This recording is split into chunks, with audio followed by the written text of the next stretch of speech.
Hey YouTube, how you guys doing today? Kevin here coming back at you with another video. So right now we're doing a recap. This is a recap video. Tell you guys a little bit where we're at. Working on the kv75, same as the mt1. We've got the exhaust done, which you guys saw in the last video. We got the tail light on, all that, the headlight assembly. I did do the controls. I took the guts out of the new gray controls that came in and put them back in the black one. Only because this is original for the bike, and I kind of like the black. Well, everything else is black on the bike, so we're gonna keep that black, and we're gonna clean them up a bit, eventually, and restore the switches. But I took the guts, the wiring, and everything out of the silver switch and put it into this black one. I'm doing the same thing with the other side. So we get some parts coming. They're not here yet. As soon as they do, I will be doing more videos on this particular bike. So this video right here, we're going to jump around a little bit, and I'm going to show you guys another part. I showed you guys that tail light fixture in my last video that, it would work with that said, but you never saw the bracket. So I grabbed the bracket to show you guys what it actually looks like. And of course it's stuck on everything. Yeah, hold on. Got the plate mount right there. Looks like that. Boom. Like that, and it's got the same style mount. The two holes down bottom and one up top. And this came off of a KM100 70s model. See what it looks like up on there, and bolt onto that. Might have to do a little modifications, but nothing dramatic. From a 76 to 78. My yellow 79 will not fit this. That takes more of a ke100 style. So we got that. We got, let's see, we did tail light assembly, the wiring harness, the exhaust, the headlight, the controls I did. We refurbished the cables. We got those all nice and working beautiful. So that part's all done. We still have to do the tire. We have to get another tire. We have to do brakes, wheel bearings, and the pegs. I wanted to show you guys where I'm at with the pegs. I have to order, or if anybody has them, I got to get a set of springs and the washer and detent. This is a detent. Your pad is only on the end, and the spring is what holds it up. That's what the spring is there for. So a lot of people are like, what is that spring for? It's kind of weird. You got the little pad on the, the footrest on the end, and then there's no pad. Well, this right here, so when you're putting the bike away, you can hold it, it'll stay up. See, like on this one right here is missing that. So it falls down, see? This bike is designed so when you loosen up these handlebars right here, you can fold these down. This bike will fit nice and tight. And then you put your pegs up, and they're supposed to stay up there. So this right here will literally fit in the trunk of your car. I mean, this thing folds down pretty tight. And that's what's designed for easy packing, because people use these things on little trails and campsites and everything else, what this bike was intended for. So it's a nice little 4.5 horsepower, 4.2 horse, 2-stroke, very reliable, and allow you to get around campsites and everything else. That's why it's got a nice exhaust. It's not overly loud. It'll move around like a regular scooter. So, and it will get out of its own way. These things are pretty quick. So we have a couple things we have to do to it this week. While we're waiting for parts, plug in and work on it tomorrow, we're going to go ahead and straighten out this bar.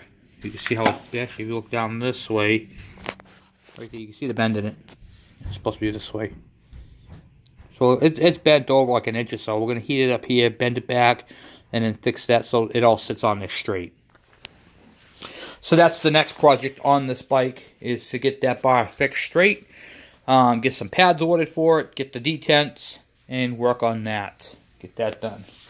So we're going to jump around a little bit, and I'm going to show you a little bit of something else. Okay, so now we're working on the ke102 build, and so this is an update on that. Alright, so the axle that goes to this wheel right here, this is a ke100 fork, and you can see the axle will not fit into it. It's too small of a bore.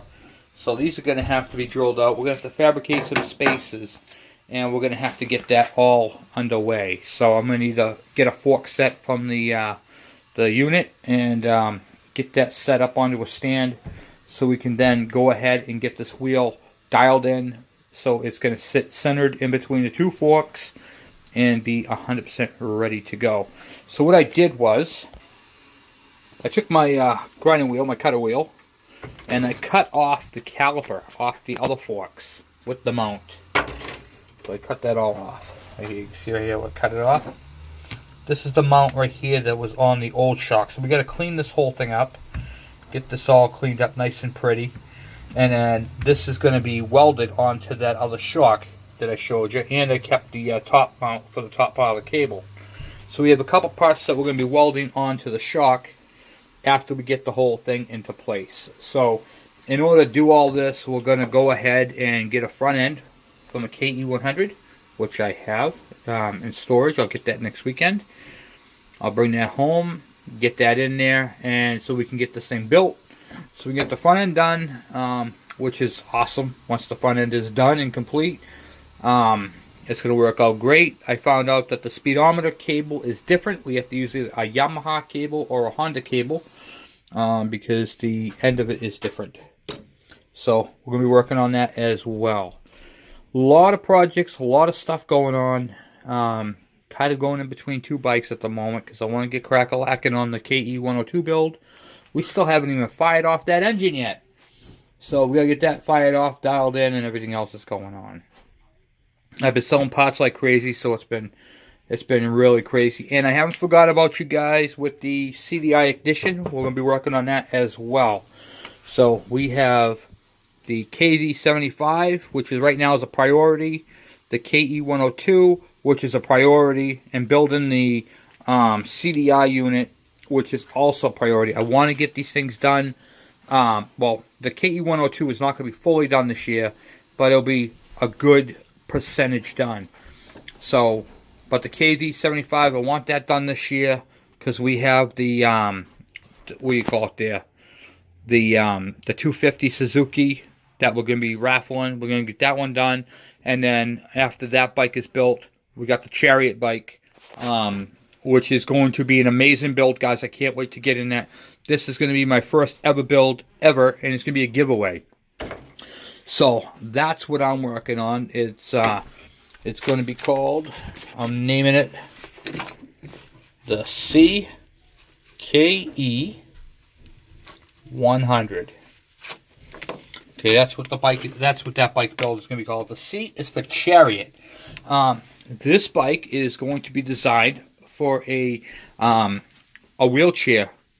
So the back of the bike's not going to look like what you think it's going to look like. It's going to be, it's going to give a person who's in a wheelchair a chance to get out there and ride, shift through the gears, feel the air in their hair, and it's going to be compatible with any wheelchair. Not electric. It's going to be a ke100 Chariot, and it's going to be pretty darn cool. So we have that project coming up, and this is a project that I've been thinking a lot about, and I want to do it. So they're going to be able to shift. They're going to be able to do everything that your ke100 can do, just that it's going to be a Chariot ke100. So that's going to be a project later on, possibly this fall, that we'll be working on. So there's going to be a lot of fabrication involved with that, and we got to keep it light. So we have a big, huge challenge ahead of us. It's going to be a lot of TIG welding. So I think I know how I'm going to do it, and it's going to be pretty cool. So we have a lot of stuff going on, and I just also want to say thank you guys to my subscribers. You guys are awesome. Thank you guys for viewing my channel, sharing my channel, and definitely hit that little bell at the bottom there to the bell notification, so you guys know when I get a new video posted. That's big, so you guys get to see what's going on. So I just wanted to touch base with you guys and let you guys know what's going on, give you a little bit of an update, say thank you to all my subscribers and all my new ones. Welcome. And we just got a lot of projects going on, so I'm happy to be doing this. So we're gonna keep trucking away. Well, anyway, guys, thank you for watching. Please subscribe, and I'll talk to you guys later. Oh, before I forget, if you go on Facebook, there's Kawasaki KM, KD, KV, MC1. It's a Facebook group. You guys can, what do you call it this? Send a request over to that group, and I will be more than happy to accept it. And then we could chat through there, and you guys get to, send questions back and forth with me, talk with me through Messenger and all that. So it's another form of you guys getting to hang out with me. And then we can go through and work on your bikes and more one-on-one type stuff. So anyway, guys, thank you for watching. Thank you for subscribing, and I'll talk to you guys later.